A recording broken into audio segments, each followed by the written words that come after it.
Hello friends, welcome to my channel vibrant classes. दोस्तों, आज हम लोग पॉलिटी का पार्ट सेकंड होने वाला है। जी हाँ दोस्तों, हम लोग कल स्टार्ट किए थे पॉलिटी, उसका सेकंड पार्ट हम लोग करेंगे बहुत ही बेहतरीन तरीके से। जितना भी क्वेश्चन एनसीईआरटी में है सारा हम लोग कवर करेंगे एक एक करके। लगभग 30 से 35 क्वेश्चन हम लोग करने जा रहे हैं अभी, ठीक है। तो बहुत जोरदार तरीके से हम लोग कर रहे हैं। चैनल से नए जुड़ेंगे तो जुड़ जाइए जितने हो सके। तो यकीन मानिए क्वेश्चन यहीं से उठ के आएगा। पॉलिटी से क्वेश्चन उठ के एग्जाम में पॉलिटी से क्वेश्चन आएगा तो यहीं से उठ के आएगा 100%, क्योंकि एनसीईआरटी को फॉलो करता है हर एग्जाम। ठीक है, तो हम लोग एनसीईआरटी में ज़्यादा जोर अभी आजकल दे रहे हैं। तो चलिए आज पार्ट 2 हम लोग करते हैं क्लास को स्टार्ट, ठीक है। चलिए, इसका प्लेलिस्ट अलग से बना दिए हैं, जाके कोई दिक्कत नहीं, आराम से जाकर देखिए। और जितना भी फिजिक्स केमिस्ट्री बायो की है उसका प्लेलिस्ट भी बना हुआ है, जाकर देखिए, कोई दिक्कत वाली बात है नहीं। करंट अफेयर तो कर ही रहे हैं साथ में हम लोग। चलिए हम लोग करते हैं क्लास को स्टार्ट।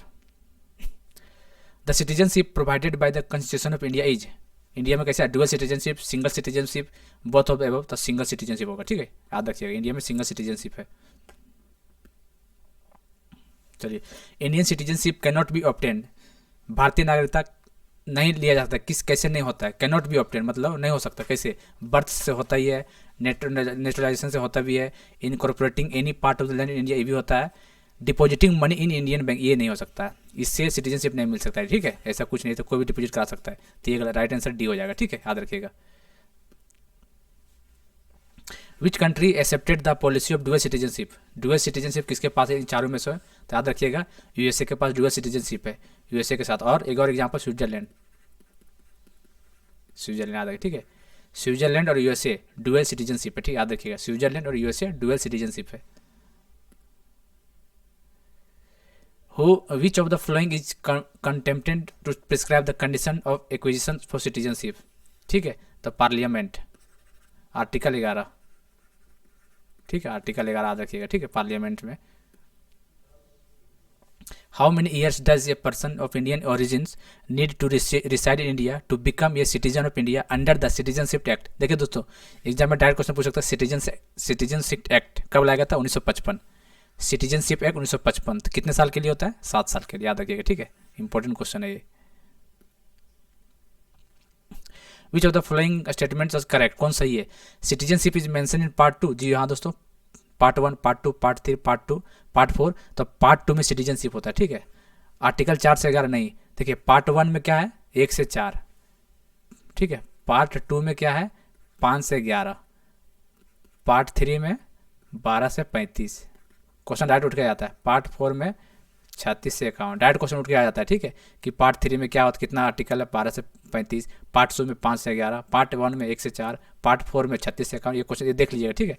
पार्ट याद इंपॉर्टेंट है अपने आप में।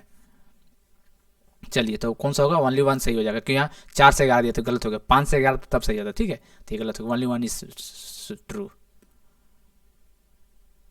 विच of the following rights fundamental are exclusively, देखिए, exclusively confirm to the Indian citizen of India.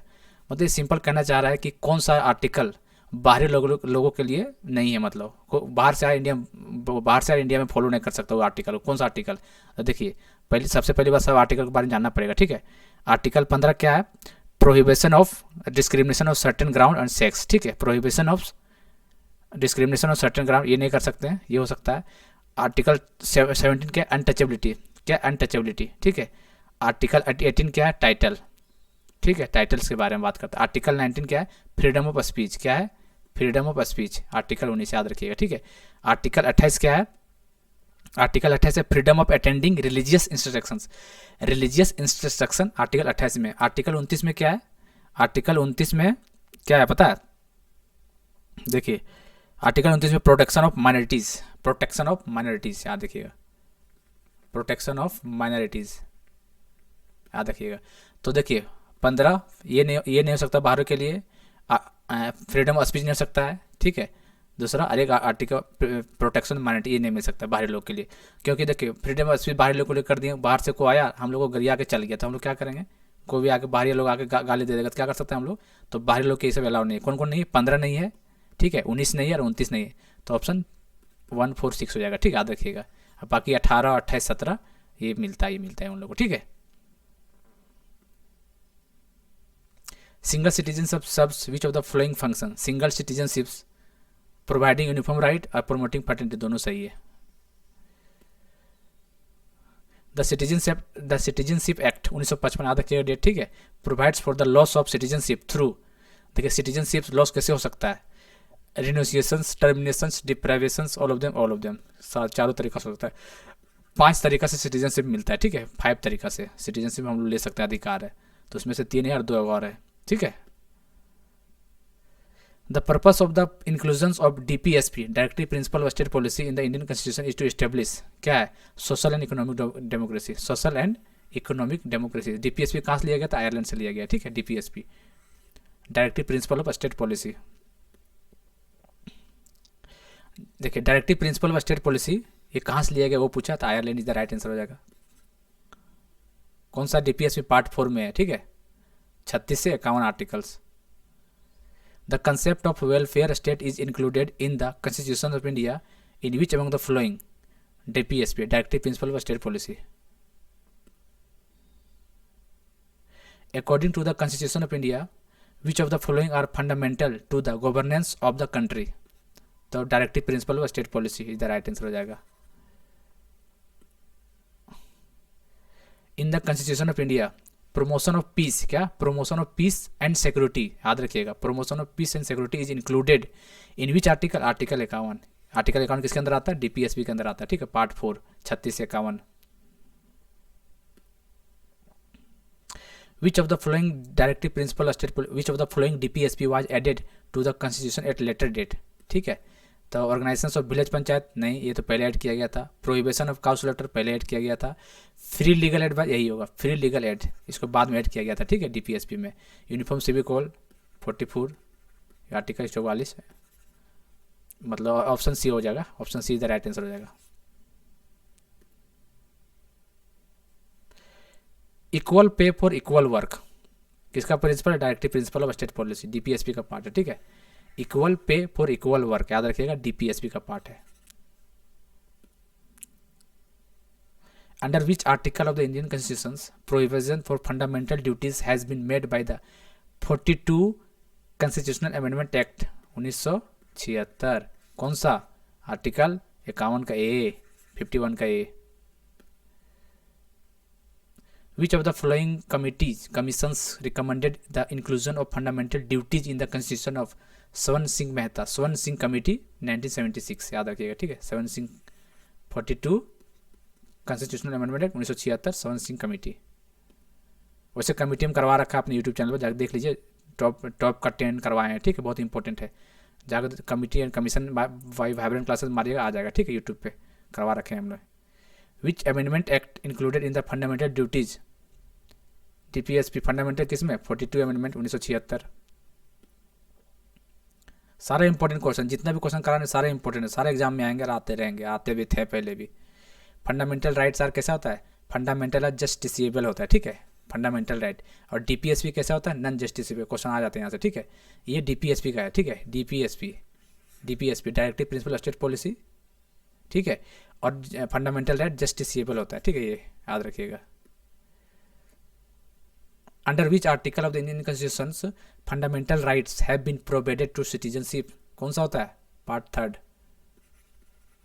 Third कितना, 12 से 35, तो article B is the right answer, fundamental right. Right to equality 14 से 18 ही ना होता है, राइट टू इक्वालिटी। चलिए आर्टिकल 13 क्या है, जुडिशियल रिव्यू, ठीक है, जुडिशियल रिव्यू आर्टिकल 13। तो देखिए 14 से 18, 14, 15, 16 सब है, तो आंसर 1 हो जाएगा। राइट इक्वालिटी अंदर नहीं आता, आर्टिकल 13 राइट इक्वालिटी के अंदर नहीं होता, ठीक है, ये जुडिशियल रिव्यू के अंदर होता है, जुडिशियल रिव्यू REVIEW आ जाएगा, ठीक है। In the Indian constitution the right to freedom बोल रहा है, is granted by which of the following, right to freedom option देख लीजिए, ये तो नहीं हो सकता, ये नहीं हो सकता, ये भी नहीं हो सकता, तो आर्टिकल 19 से 22 राइट टू फ्रीडम, ये is the right answer.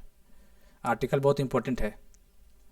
Which provision of the fundamental right is direct related to the exploitation of children, देखिए ये क्वेश्चन आ जाता है कितने बार, article 24। Under which article of the constitution untouchability, पहले आ चुका है question 17, untouchability 17, freedom of speech 19, right to life and personal liberty 21, 14 तो fundamental rights, right to equality, समझ रहे हैं, सब अलग अलग होता है। विच article of the constitution is related with freedom of press, article 19, ये बाहरी लोगों के लिए नहीं है, उसमें दूसरा क्वेश्चन कराया तो नहीं था, article 19 freedom of press.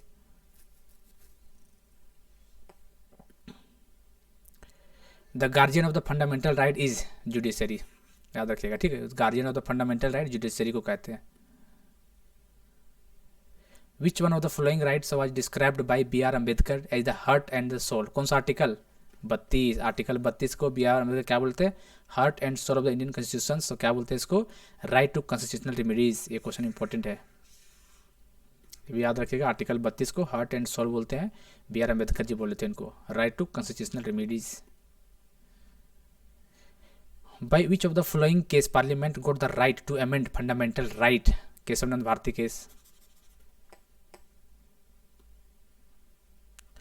Right to property कैसा है? राइट टू प्रॉपर्टी कैसा है? लीगल राइट है, ठीक है, लीगल राइट है। कौन सा? 44 कॉन्स्टिट्यूशनल अमेंडमेंट 1978 याद रखिएगा, ठीक है, राइट टू प्रॉपर्टी याद रखिएगा, 44 कॉन्स्टिट्यूशनल अमेंडमेंट एक्ट 1978। और अभी कौन सा आर्टिकल के अंदर राइट टू प्रॉपर्टी? 301 के अंदर आ रही थी, क्वेश्चन आ जाता है डायरेक्ट के, इंपॉर्टेंट है ये question. In which article of the Indian constitution doctrine of the due process of law is included in article 21, article 21 क्या बोलता है? पर्सनल लाइफ एंड लिबर्टी, ठीक है, personal life and liberty article 21 बोलता है, तो doctrine of due process of law is included in article 21। By which of the following amendment right to property, पहले बता चुके, 44 अमेंडमेंट 1978, ठीक है, और आर्टिकल कौन सा है? 300A, ठीक है, राइट टू प्रॉपर्टी। चलिए हो गया, देखिए कितना क्वेश्चन, टोटल 33 क्वेश्चन था, ठीक है, टोटल हो गया हम लोग का। तो ऐसे ही बने रहिए, ऐसे ही हम लोग अच्छा बेहतरीन क्वेश्चन कराएंगे, इंपॉर्टेंट बेस्ड ऑन एनसीईआरटी, ठीक है। आज पार्ट सेकंड है, टोटल पार्ट 7-8 तक चलेंगे, 250-300 क्वेश्चन हम लोग पॉलिटी का करेंगे, ठीक है, 250-300 क्वेश्चन कर लीजिएगा ना, तो यकीन मानिए क्वेश्चन यही 250-300 में से आना है, ठीक है, इतना अच्छा क्वेश्चन करवा रहे हैं, इससे बाहर नहीं आएगा, लिखित के साथ ले लीजिए आप लोग, चाहे जो भी बोली इसके लिए, ठीक है। तो चैनल को जो सब्सक्राइब करके बेल बटन दबा दीजिएगा, ठीक। चलिए आज के लिए इतना ही, मिलते हैं अगले वीडियो में कल। Thank you, have a nice day, जय हिंद, जय भारत।